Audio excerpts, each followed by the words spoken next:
لەوانەیە ئەم گۆرانیەتان بیسبێ بەڵام دەزانن چیرۆکی پشت ئەم گۆرانیە چییە؟ لە سەردەمی ڕێژەمی بەعزدا زۆر جار کامیلی ڕادیۆکە دەخستە سەر ئێزگە کوردەکان گوێت لەم گۆرانیە دەبوو کە وەکو تەشویشێک دەخرایە سەر ڕادیۆ کوردەکان. خەڵکی لە ڕادیۆ کوردەکەەوە ئەوەندە گویان لە تەشویشی هانی ببوو کە باسی گرفتار ڕۆژانەکانیشیان دەکرد دەیانگوت ئەوە هانی لەسرە.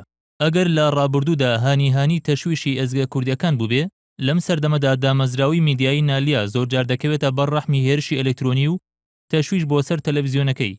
هانی جاران لە ئێستا دەبووە بە بان و ڕێپۆرتی فەیسبوک و لە شوێنی ئەوەی گۆرانیمان بۆ بخەنە سەر ئەوە بە تەشویش تەلەڤیزیۆنەکانمان تاریک دەکەن.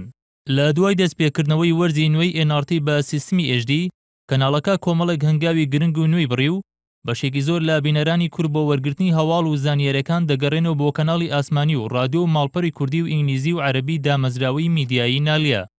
لە دووەهەمین پێشکەوتنەکانی ئەم دامەزراوەیەشدا ئەوە بوو لە 5 ئابدا ماڵپەڕی NRT بووە یەکەم ماڵپەڕی تەلەڤیزیۆنی لە تەواوی عێراق و کوردستاندا.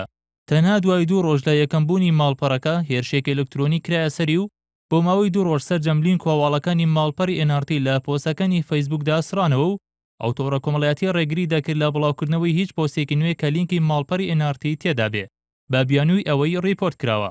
لە دوای هەوڵێکی زۆر لەلایەن تیمی هونەری دامەزراوەکەوە بۆ ماوەی 2 ڕۆژ ماڵپەڕەکە لە فەیسبوک گەڕایەوە دۆخی ئاسایی خۆی، بەڵام لە 11 ئاب و 12 ئابدا بۆ جارێکی تر تەواوی لینک و پۆستەکانی NRT لە تۆڕی کۆمەڵایەتی فەیسبوک سڕانەوە.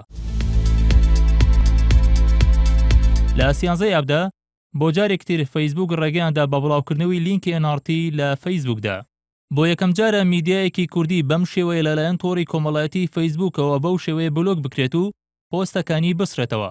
بۆیە بە دوواداچوونەکانی NRT ئەواشکرا دەکەن کە بە شێوەیەکی ڕێکخرا و ئەم کارە ئەنجام درراوە. ئەم هێرشە ئەلکترۆنیە لە کاتێکدا دێکە لە 20 تەمووزدا NRT بە پشتبەسن بە ڕۆژنامەی دیفێڵتی ئەڵمانی ویکیلیکس ئەوەی ئاشکرا کرد کە ئەنجومەنی ئاسایشی هەرێم لە 29/6/2015دا داوای لە دەستگای هەواڵگری لۆکسمبۆرگ کردبوو بۆ کڕینی پرۆگرامی گالیلۆ کە تایبەتە بە کاریسی خوڕی. ئەم پرۆگرامە لە زۆرێک لە وڵاتە نادیموکراسیەکان بەکارهێنراوە بۆ ڕوبەڕووبوونەوەی دەنگە جیاوازەکان.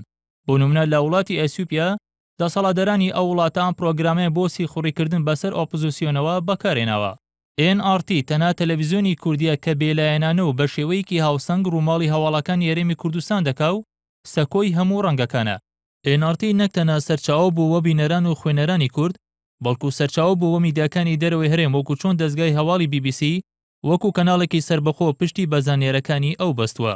Before I came up here to be the Consul General, I friended NRT on Facebook. بە ئەمە شێوە سەرچاوە بووە سیاسەتمەدارانی دەرەوەی هەرێم و هەردوێنێ ماتیاس میتمان کۆنسوڵی گشتی ئەمریکا لەولێ ڕایگەیاند بەر لەوەی بێمارەمی کوردستان یەکێک بووم لە فانەکانی پیجی NRT بەو شێوەیە زانیاریم لەبارەی هەرێمی کوردستانەوە وەرگرتووە. NRT, Kurdistan's #1 news channel.